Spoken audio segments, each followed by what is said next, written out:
Welcome back to New Rockstars, I'm Erik Voss, and this is a breakdown of X-Men 97 Episode 10, the season finale, Tolerance is Extinction Part 3. I cannot begin to explain what it has meant to me to see my point of entry to the Marvel world come back and grow up with me and bring in so many other corners of the Marvel world, including Daredevil, Iron Man, Black Panther, Wanda and Quicksilver, Mr. Fantastic, Doctor Strange, Peter Parker and MJ, Cloak and Dagger, Apocalypse possibly resurrecting Gambit as his Horseman Death, even Psylocke and Puck. And you thought Psylocke was the only one who shows skin? Puck is like, screw that, sun's out, guns out, and sky's out, thighs out. And thank all of you so much for joining me on this journey, waiting an extra day for breakdowns. I'll always remember it. But I'm so glad I did spend some extra time with this finale because it did some amazing things with the character of Magneto that you really need a full day to just sit with and fully realize, because it explains why Apocalypse sorted the X-Men the way he did. As we go through this breakdown, I invite you to think of this episode in terms of Charles and Erik's shared shame, the power of water, and reflections. And by the way, to celebrate this amazing season of X-Men 97 and to recognize Magneto's good points, head on over to NerdRiot.shop and support us by grabbing one of these Magneto Was Right shirts. And this whole theme of Magneto begins even in the opening seconds. Previously on X-Men. Yes, that is the voice of Magneto. This finale is truly Magneto's journey as he ultimately goes previously on mutant kind, back when the Old Testament didn't need a New Testament, it was just Testament. Then on to the X-Men intro, which we never skip because we can only truly enjoy these X-Men episodes after we've properly rocked out to Ron Wasserman's theme music. And I can't believe I've overlooked this all season long. The opening frames of this, they updated the outer space shot from the 90s run so that it's not Earth beside two other bodies, it is just Earth with our moon, but they re-inked the moon to accentuate the blue area of the moon, which is explored in the season 3 Phoenix Saga arc and gets revisited in this episode. And then of the insert shots in this opening sequence, the shot of Cabel with Apocalypse from season 4 episode 18 Beyond Good and Evil Part 1 now carries greater weight as in Sabah Nur and Apocalypse re-emerge this episode. But there's this new shot of Charles and Magneto in white lab coats using their powers on these armed militants. This is from season 1 episode 3 Enter Magneto, when Charles recalls his past with Magnus in the 60s working for a hospital in the unnamed country where Magnus was orphaned by war. Back in 1992, the animated series were unable to reference the Nazis or the Holocaust, but this season has been more overt about it, and they do some clever things in this opening scene that kind of bridges the two. But also in the opening sequence, as I pointed out last week, the fleeing humans between Magneto's mutants and Charles's X-Men have now been turned into pink-skinned Prime Sentinels, including that P. Letterman jacket guy with the flat top and the goatee, a character design that gets reused everywhere, and I think it actually might be Beau DeMayo's rendering of his high school self. And yes, Beau DeMayo was fired before the season began, and we still do not know why. So I'm not going to rush to defend this guy until I know why he was fired. I'm sure whatever he did, you can just blame it on the Bastion goo. Okay, we open with The Birds 1965 Turn, Turn, Turn, written by Pete Seeger in 1959, with lyrics taken almost verbatim from the book of Ecclesiastes. To everything there is a season, and a time to every purpose under heaven, a time to be born and a time to die, a time to plant and a time to pluck up that which is planted, a time to kill and a time to heal, a time to break down and a time to build up, and it goes on. Pete Seeger's additions for the song include the phrase turn, turn, turn, and the closing line of the song, a time for peace, I swear it's not too late. So this is an Old Testament verse often interpreted as a plea for the balance in life, typical of King Solomon's wisdom, a suggestion that God knowingly designed the world with all things good and bad, and it's all part of a cycle. But Pete Seeger changes that into a hopeful call to transcend the forever wars of the 60s. Similarly, Charles swears it's not too late for Magnus to rediscover that time for peace, but this episode will ultimately swing back to the time to die, the time to kill, and the time to break down. Also interesting to note that in 1999, Seeger arranged for 45% of the songwriting royalties for this song to be donated to the Israeli Committee Against House Demolitions, which opposes the demolishing of Palestinian homes in the occupied territories, which probably includes whatever royalties Disney paid to sample it in this episode. Magneto and Charles are in that bar that Magneto brought up a few times this season where they first shared their dream as younger men. Since this scene begins with them unaware of each other's mutations, this would be set before that flashback in season 1 episode 3 Enter Magneto. I think this war-torn area is East Germany, because even by 1965, the Soviet-backed East German government did very little to repair the damage from World War II, and parts of the country were seeing heavy heavy military presence. I was wondering Austria because on the wall behind them is a photo of a bodybuilder who could be an 18-year-old Austrian-born Arnold Schwarzenegger when he won the 1965 Junior Mr. Europe. Then again, Arnold also would have been popular in East Germany at the time too. Also, another photo on that wall shows a man with a wide-brimmed hat, which I was wondering might be Charles from Uncanny X-Men 321 when he rocks an Indiana Jones type hat when he's in Israel in the past. And the woman beside him in that photo could be the Israeli Holocaust survivor Gabrielle Haller, mother to David Haller, aka Legion. Charles and Erik talk about the hypothetical of maybe being a mutant, and it's clearly an analogy for being queer, the way the early Fox films use mutant kind as a metaphor for gay rights. I love this scene so much for how delicate they handle the conversation. Like, notice how Charles says, "And if indeed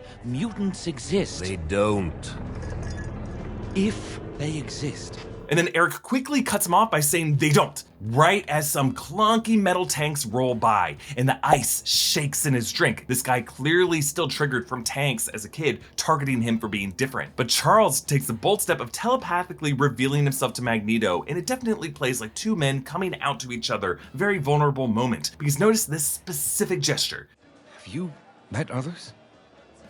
The animation direction here is so good because this is like two men who just came out to each other asking if they've ever been with anyone else, and one of them just kind of gives a little like, It's these little moments that just make X-Men 97 so good. But we learn this is actually a reconstructed memory by Charles to manipulate Magnus's mind. Magnus's hair regrows long, and the outside street turns into a stormy sea with a boat that Charles clearly placed there, later revealed to be holding Magneto's loved ones, just out of reach. Charles threatens to force his way in, and Magneto warns, Such psychic penetration risks leaving both our minds shattered. So our prediction last week that Onslaught would arrive in this episode does not seem to have physically materialized, but Onslaught's initial arrival is not a physical materialization. The fact that Charles goes through with this suggests that the darkness in both of them could have broken in a certain way to plant that seed for season 2. Because notice specifically the way Charles unleashes his psionic energy into Magnus's mind looks like the exact moment following Magneto pulling out Wolverine's adamantium in the Fatal Attractions run that was later confirmed to be the moment that Onslaught spawned. So Charles uses Magneto to restore Earth's electromagnetism, and it's cameos galore. We start with Silver Samurai in Tokyo as the city lights back up, and then onto the White House where Captain America Steve Rogers and Iron Man Tony Stark stand beside President Robert Kelly. So this particular Iron Man armor is the design from the 1994 Iron Man animated series. This is the one with the really unnecessary 3D portion of the suit up sequence. Yeah, this is stupid, but to the right of President Kelly, the guy's placard just reads Senator. Then in New York, looters are clotheslined by Daredevil, the devil of Hell's Kitchen. This suit design looks like it's from the 1999 unproduced Daredevil animated series that was pitched to Fox Kids by Marvel, but reportedly Marvel halted production because they were developing the film that would later star Ben Affleck. Then in a hospital, the backup generators kick back on while Doctor Strange uses eldritch spells to perform open heart surgery. And beforehand, notice he had been using floating candles. Since Doctor Strange began as a surgeon, it's just nice to see that when the blackout began, that's how he decided he could be the most useful. But also notice that he's using magic to maneuver the scalpel, so I wonder if this version never got his hands fixed. And just because there is someone behind him, I wonder if that might be Christine Palmer. So Bastion relishes in Charles reactivating his primes. A dream as crippled as its dreamer, built to die. It's worth noting that all living things are, in a way, born with an expiration date. It's really what gives life meaning. But Bastion doesn't understand the meaning of that because he is mostly machine. And he says all this while Jean is sinking into that pond, reminding us of her moment with Wolverine in the pond earlier this season by the X-Mansion. And it just aligns with Bastion's inspired description of mutant kind. Buggy stillborns flapping upstream, draining yourselves dry so that the tide can more easily drown you. So Bastion is suggesting that these mutants are poorly designed and destined to drown. But ironically, Jean is using her aquatic submersion to reactivate the Phoenix. All while Charles is begging Erik to let that tide take him in and cleanse him with spiritual renewal. Bastion just doesn't get how tides work because, you know, he like talks to pencil sharpeners. When Bastion chokes Storm, I love how Forge growls. Get your filthy paws off her! Definitely giving vibes of Charlton Heston in the 1968 Planet of the Apes. Take your stinking paws off me, you damn dirty ape!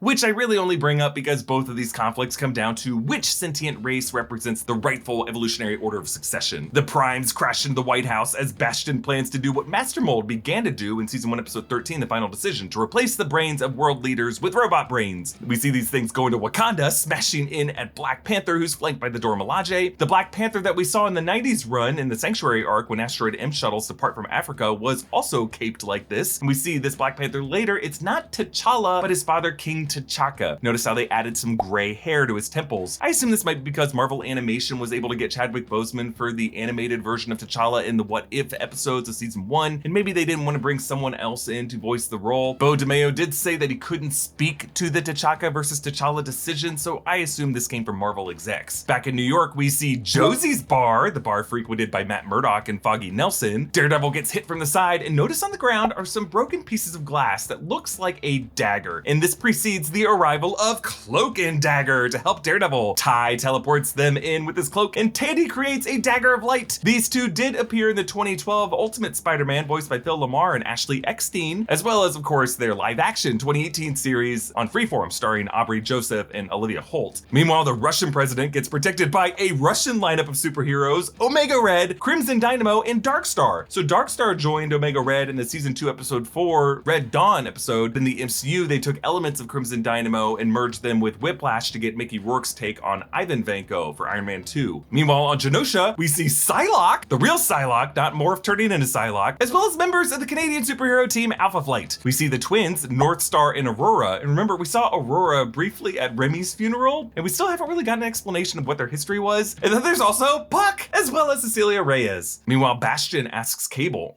How many times did you fail to stop me?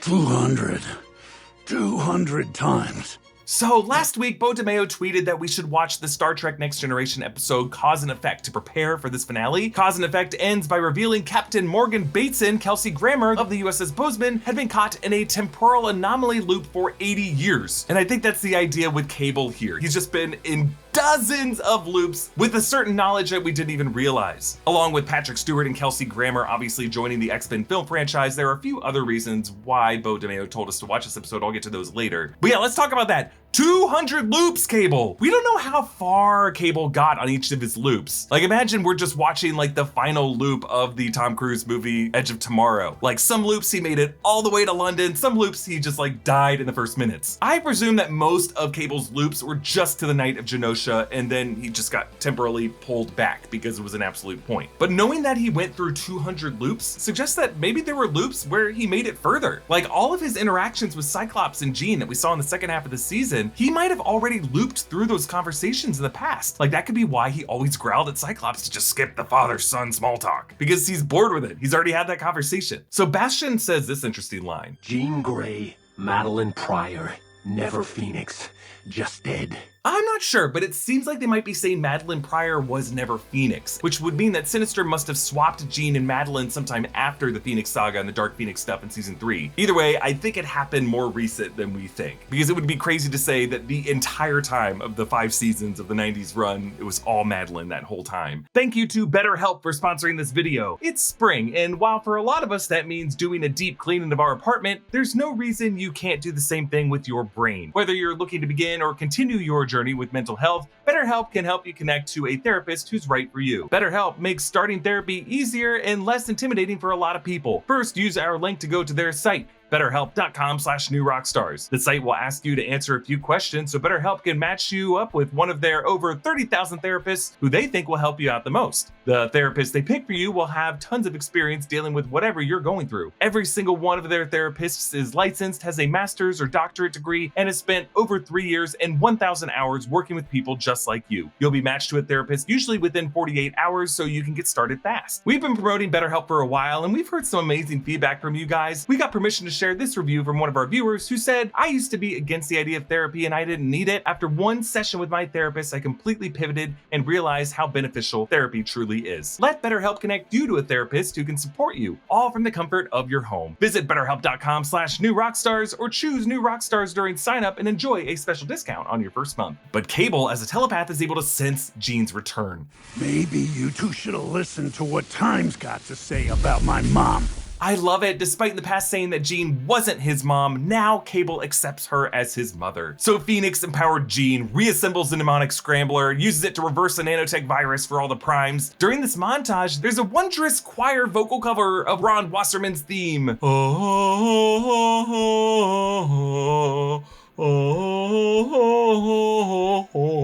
I love how Jean drains the Sinister of all his mutant DNA they'd used to duct tape himself together and keep himself young over the years. We saw the beginning of this process in the Sinister Origin episode, season 5, episode 9, The Descent, when Nathaniel Essex experimented on mutants who looked odd, who would end up getting freed and were implied to become the Morlocks. And that episode featured Jean's ancestor, Rebecca Gray. So this might just be a history that Jean was able to understand through her own ancestry. And Jean says, "The Phoenix burns away the obsolete, the underbrush of our fears and insecurities." And like an Indiana Jones villain, Sinister rapidly ages into the 150-something-year-old Victorian-era man should look like. Whiskers and liver spots on his head. Even the pond water at his ankles is like yuck and ripples away because Sinister is too shook for this water to calmly reflect his appearance. So of course he just runs over to the nearest metamorph and is like, "Be a mirror for me." Show me my face. Looks the same to me. Oh, Morph, you're so mean. But like Sinister totally deserved this. And then Sinister just like runs away, like on foot. He's on an island. Where is he gonna go? Is he gonna rent a boat? So Bastion rips off Cabel's arm and then smacks him with it and then squeezes it so hard that it pops open into these gross squid-like tendrils. It's such an insane visual, reminding us that part of Cabel's very anatomy came from that original techno-organic virus. He forms this new armored appearance with wings that actually comes from the Second Coming story arc, where he's actually infected with the techno-organic virus. These tech wings actually were inspired by Archangel in the comics. Bastion's plan now is to hurl Asteroid M back down to Earth and grant the planet a quick extinction, which is essentially what Ultron planned to do with Sokovia in Avengers Age of Ultron. Cyclops tells a recovering Wolverine, Don't you dare break her heart. Be the best at what you do. Heal. I love that Scott acknowledges how much Logan means to Jean and comforts Logan by reminding him that it wasn't the adamantium that made him special, it was his healing ability. And by using these exact words, it's a play on Logan's catchphrase, "I'm the best at what I do, and what I do isn't very nice." Charles joins Scott in Jean's telepathic link to explain that he must restore Magneto's shattered psyche, even if that means risking losing himself in that subconscious. Yeah, I definitely feel like we're gonna circle back on this moment whenever Onslaught arrives. And if you listen closely to the music in this scene, the Newton brothers mixed in the classic X-Men music from the 90s run for this kind of scene. So Jean links with everyone on Asteroid M to warn them. He's more than flesh or metal. Bastion is the future incarnate. So thematically, by facing Bastion, the X-Men are fighting an entire representation of their future and how humanity is destined to be supplanted by AI, which is interesting because at the end of this episode, Apocalypse represents a timeless threat that originated in the distant past. Meanwhile, Rogue tells Roberto, "Odds may be bad, but the cards are always in the X-Men's favor." yes, reminding us of Gambit, whose Queen of Hearts returns in the post-credit scene. So the first one to confront Bastion when he reaches the core is Rogue, and she gives him the business. His name was Gambit. Remember it! The animation on the business end of Rogue is a freaking feast. Her fist smushes Bastion's cybernetic cheek. Rogue does the Man of Steel Kal-El versus Zod speed punching, ramming him through the debris. Her eyes emit some teardrops, but she turns away from them, which is another visual example of mutants in the tidal waters. But this mutant is turning the tide. Rogue throws Bastion, and she shifts her weight from one side to the other and leaps up after him. And yeah, animators, we see what you did there. Rogue throws Bastion into the blue area of the moon. Again, seen in the season 3 Phoenix saga. It does have breathable air and has been home to Uatu the Watcher, so that's why Sunspot and Rogue are able to breathe in this section. And I love how Rogue raises Bastion's head just enough to put it in place so that she can wallop him in the face with a thunderclap. It dislodges his jaw. Bastion flies her up out of the blue area's breathable atmosphere, but Sunspot comes in to help, and I just love the shot where he's framed in his fiery glow as the sun's light appears from behind the Earth. Meanwhile, President Kelly talks talks with other world leaders, including T'Chaka of Wakanda, and it looks like on the upper right, that might be Nelson Mandela, because this is 1997 and Nelson Mandela served as president of South Africa from 1994 to 1999. However, the Russian president was not Boris Yeltsin, so they're just kind of picking and choosing, but that's okay. President Kelly reads Magneto's dossier in the Magneto Protocol folder, which lists his real name as Magnus, aka Eric Lyncher, aka David Hemblin, the late actor who voiced him in the original 90s animated series, as well as Ian, redacted, and Michael, redacted. Of course, nods to Ian McKellen and Michael Fassbender. It also lists his affiliations as Brotherhood of Mutants, Acolytes, and X-Men, and marital status as widowed, and his children, Quicksilver, son, Scarlet Witch, daughter, and P, something redacted, referring to Polaris, aka Lorna Dane, who also shows up on the boat with these two a little bit later. The deceased wife, I think, might be Magda Eisenhart, who would be Wanda and Pietro's mother at this point before retcons ended up changing all of that. And while his height, 6'2", and weight, 190 pounds, match what is on Magneto's various trading cards, the power ratings of strength, intelligence, speed, fight, stamina, and agility do not match at all. But I love that they added energy level and global danger, and global danger is off the charts. And then when Kelly flips the page, there is a yellow sticky note with the word codes taped over what looks like a nuclear missile. So are those the nuclear launch codes just casually written on a sticky note? Jesus. So Charles tells Magneto, and while the tide of our past can drag us under, it also carries us to others who are fighting their own current.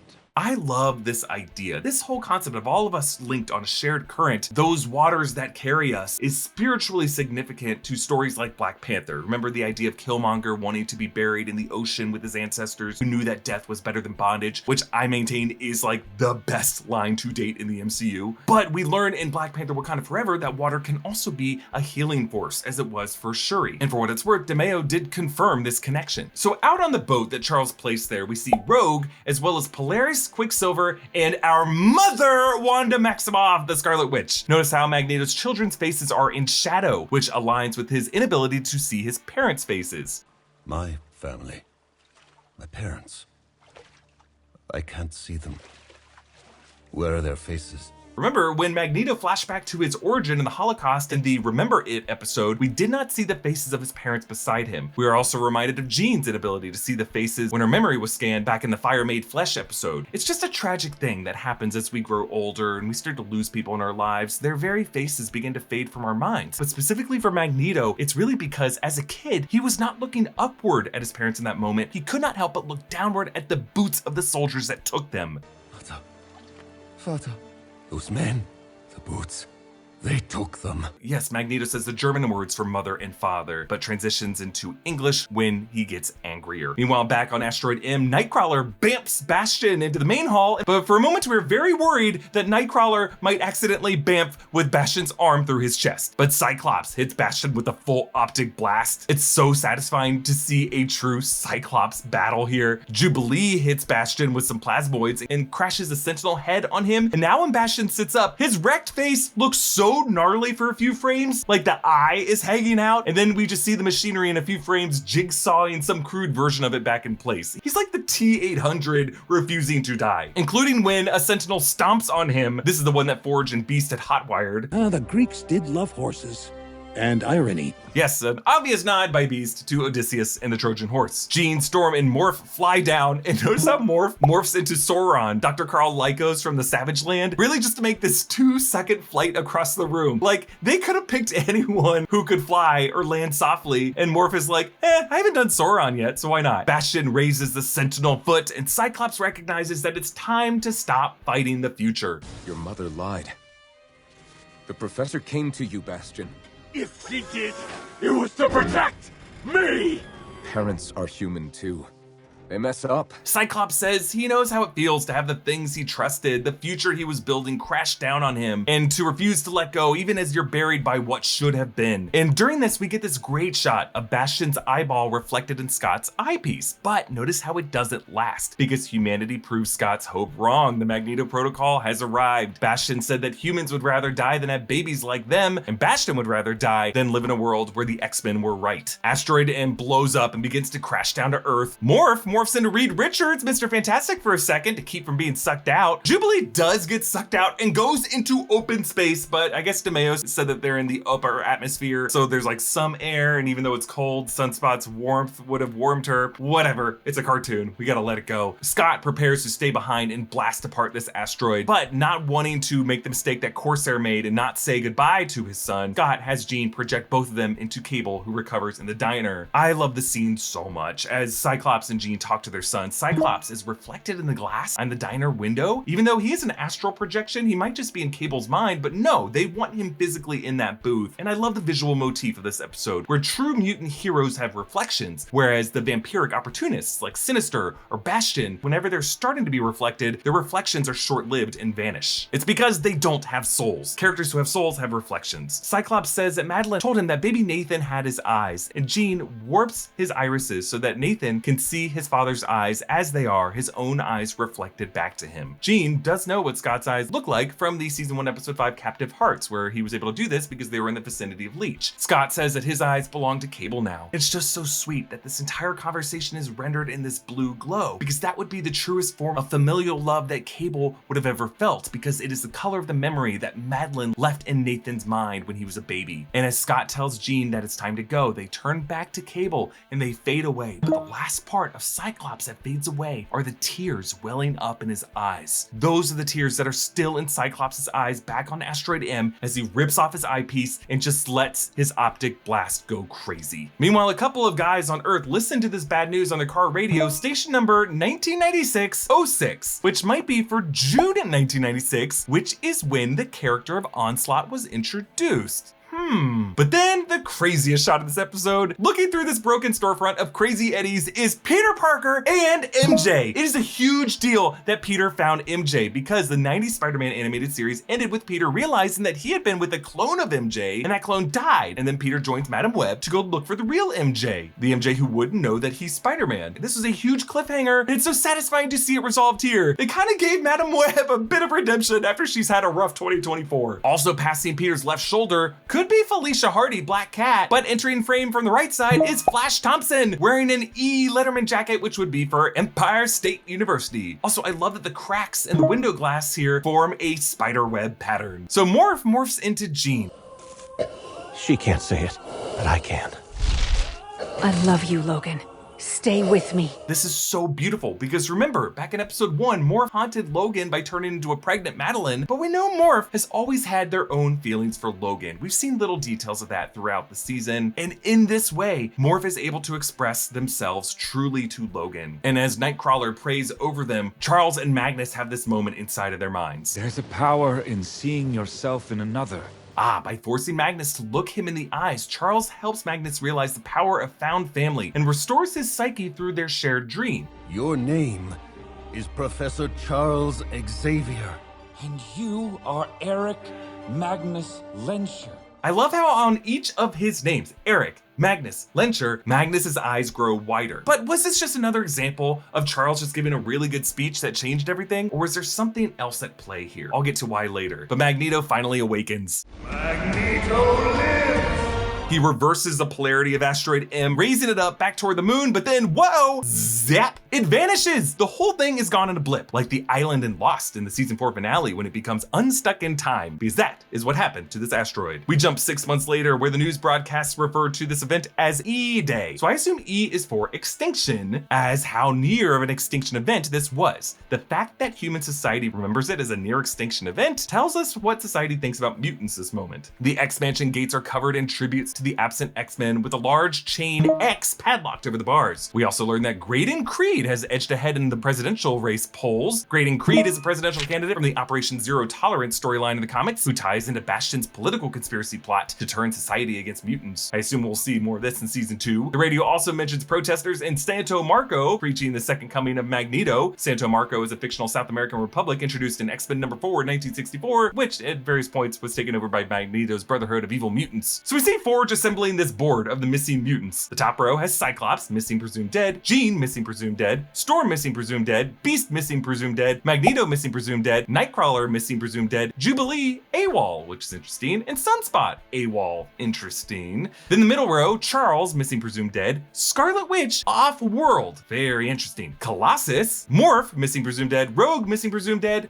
Dust, Archangel, missing presumed dead, and I'm assuming he's been missing and presumed dead for a different reason than this final battle, but who knows? He could also be displaced in time by Apocalypse to turn him into one of his horsemen like he does in the comics. And then Magic, and then the bottom row, Wolverine, missing presumed dead, Iceman, Havoc, Cabel, AWOL, Exodus, Quicksilver, off-world, presumably with his sister, and then Kitty Pryde and Emma Frost. So, Forge, Colossus, Dust, Magic, Iceman, Havoc, Exodus, Kitty Pryde, and Emma Frost are all still alive, on-world, and at least available in case Forge is assembling some X-Factor lineup. So where did Jubilee and Sunspot go? Well, they're kids. They don't want to have to keep fighting in these wars, especially now when their leader would be Forge, someone that they don't really know that well. But where are Wolverine, Storm, and Morph? Because they are missing presumed dead, but we don't see them in any of the final scenes of this episode. Well, Bo DeMeo said that they are in one of the two timelines, which I think means they're either in 3000 BC or in 3960 AD. And when someone guessed 3960 AD, DeMeo tweeted, "No prize." So no prize is something DeMeo says a lot in these responses, and it's really a reference to Marvel Comics fan letters where you get something correct and then they would say no prize to confirm that you should not expect a prize for your correct answer. So this confirms that Wolverine, Morph, and Storm are somewhere else in the background of 3960 AD. We just don't see them. But Scarlet Witch and Quicksilver being off-world is probably the most interesting because Forge didn't label them as missing. He knows they are off-world. I think Wanda and Pietro might be on the moon because Quicksilver in the comics briefly marries the Inhuman Crystal and their wedding is held in the Inhuman city of Attilan. And maybe Wanda is using this wedding trip to search for their father or some kind of clues or remnants in the blue area of the moon. So Bishop finally returns, hinting that he and Forge are friends in the future and the X-Men are just lost in time. But it's less a question about where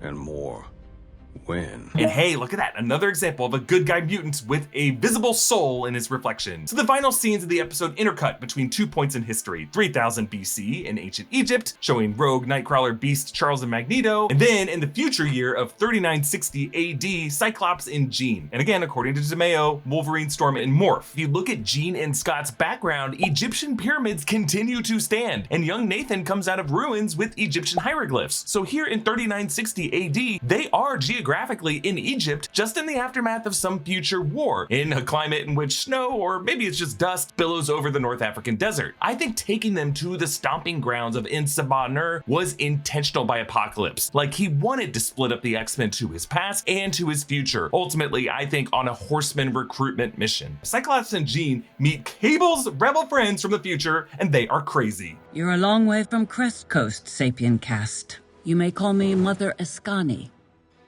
leader of Clan Askani. So Askani is Rachel Summers, Scott and Jean's daughter. We saw a version of Askani reassembling the Golden Gate Bridge in Cable's Story of the Future back in episode 8. And then they meet young Nathan, recognizing him from his eyes. So this is where baby Nathan ended up alone, where he grew up after Bishop brought him into the future and Bishop got sucked away probably by Apocalypse. So how is Askani still alive? Has she reached some form of immortality? Has she been alive for 4,000 years? I think the idea here is that Scott and Jean might have conceived her at some other point in the future before this. I mean, hey, maybe all of these rebels are just time-displaced loners from various points in history who just kind of crash-landed here. And she says things like Crest Coast, Sapien Cast. It kind of sounds like some Cloud Atlas true speak, right? But it suggests a changed topography of the country. And then Sapien Cast suggests a caste system of humans and mutants where people who look and talk like Scott and Jean are now considered either a lower or maybe even a higher social class. Mother Askani is voiced by Gates McFadden, who played Dr. Crusher in Star Trek The Next Generation, which is another reason DeMeo told us to watch that cause and effect episode. Meanwhile, the other group in 3000 BC in ancient Egypt meets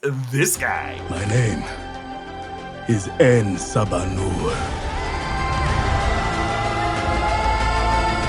Oh dear. So Sabah Nur is the original name for Apocalypse. Apocalypse originated in ancient Egypt. Sabah Nur, a nomadic warrior, the first known mutant on Earth, with pale gray skin and the blue lines on his face. Marvel Comics writers chose the name Sabah Nur, intending it to translate to the Seven Lights, but we're not sure if the translation is accurate. The Uncanny X-Force comics explore how he was recruited by the Celestials to be a guardian to ensure evolution takes its natural course, so they enhance his body with celestial technology. Over time, he took on the name Apocalypse and was worshipped as a god, going going in and out of states of hibernation as he seeks new mutant host bodies throughout history, always recruiting 4 Horsemen as his strike force. It's implied by the X-Men comics that he was actually the Old Testament god who is described in religious texts. He, of course, was played by Oscar Isaac in 2016's X-Men Apocalypse, but now he's voiced by Adetokunbo McCormick, who played Mr. Echo's brother Yemi on Lost. And notice how they mixed in an audio effect, really a subtler form of the distortion that they gave to John Colicos and James Blendick, who voiced the character throughout the 90s run. So Apocalypse showed up throughout that series as part of the Cure storyline initially in season 1, episode 9, when he was commanding Mystique in season 1, trying to orchestrate the assassination of Robert Kelly. And then from there became much more of a timeline villain, like in the season 2 Time Fugitives arc. He was then absent throughout season 3 and then reappeared to take Fabian Cortez at the very end of the season 4 Sanctuary arc, and then shows back up in the Beyond Good and Evil time travel story at the end of season 4. And then lastly in season 5, episode 5, the 5th Horseman, which followed up with Fabian Cortez as Apocalypse's vessel. So that massive golden dome in the distance looks like it could be celestial technology, what was used in the ancient world to guide the construction of the pyramids, perhaps. Now remember, Immortus, aka Kang, exists in the X-Men animated series continuity in the Nexus of Time. In season 2 of X-Men 97, we could see a sighting of the Kang variant Pharaoh Rama-Tut in this period of history. So onto the post-credit scene, the present-day ruins of Genosha. Apocalypse's more familiar form retrieves something from the ashes.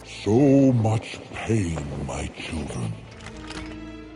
So much death. He recovers Gambit's Queen of Hearts, which is another nod to the Cause and Effect Star Trek episode because Data flipped over 2 queens for Dr. Crusher, one of them being the Queen of Hearts, which is what contributed to her deja vu that they were indeed in a time loop. But obviously the takeaway here is that Apocalypse, as he does in the 2006 Blood of Apocalypse arc, is recruiting Gambit to be one of his 4 horsemen, the horseman that represents death. This was foreshadowed back in episode 7 when a giant form of Gambit appeared to Charles in the astral plane and turned into a skeleton. So if Gambit is death, that would leave 3 other Horsemen: War, Famine, and Pestilence. So what is Apocalypse doing? I don't think Apocalypse had anything to do with Bastion or really all the evil of this season. I think it completely disagrees with what Bastion was trying to do. But Apocalypse was the one who knocked Bishop off course, probably to ferry Nathan Summers into the future to set Cabel on that trajectory. Apocalypse, I believe, is the one who unstuck Asteroid M from time and took most of the X-Men to 3000 BC, which would be his origin point, because we are going to see the events of Rise of Apocalypse. Meanwhile, he took Jean and Scott to 3960 AD.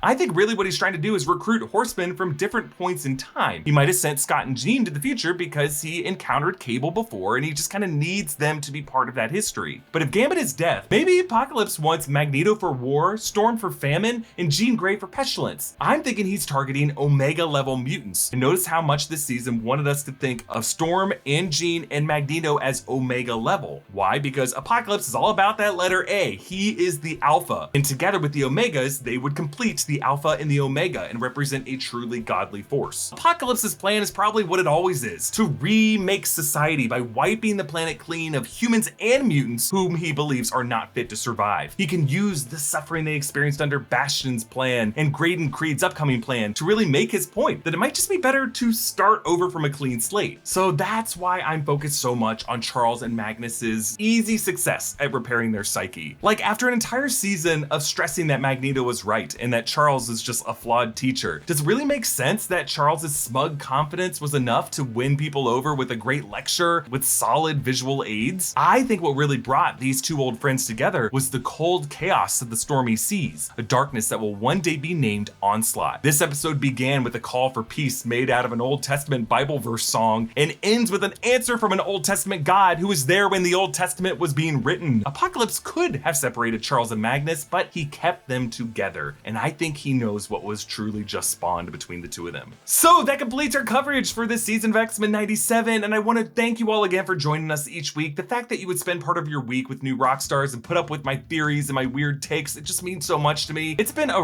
really difficult few months for me, and being able to geek out over this show with you all every week has just been a huge part of me getting through my day-to-day. I want to thank also Brandon Barrick, Gina Ippolito, Noah Chen, Evan Yee, Jessica Clemens, John Costa, Alex Berg for their research and their wisdom for these breakdowns, and to our hardworking post-production team, including Joshua Hurd, Drew Coombs, Riley Oskelis, Aaron Carrion, Ed Vilderman, Jaredon West, and Eric Gorday for making these videos look so good. Comment down below with your thoughts. Follow me at EA Voss. Subscribe to all 3 channels of the New Rockstars Network for breakdowns and news coverage of everything you love. Thanks for watching, and I'll see you next time. Bye.